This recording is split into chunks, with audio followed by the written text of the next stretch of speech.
ที่พึ่งประชาข้าพระบาทชาติไทยนั้น คือพยาบาลราชภัฏอุดรธานี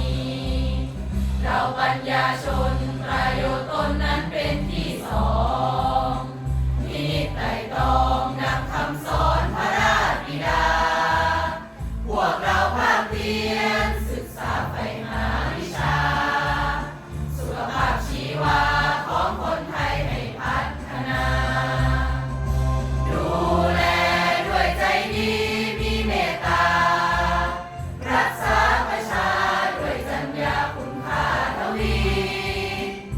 ร่วมวิวัฒน์ราชภัฏอุดรธานี ที่แห่งนี้แหล่งเรียนรู้คู่ภูมิปัญญา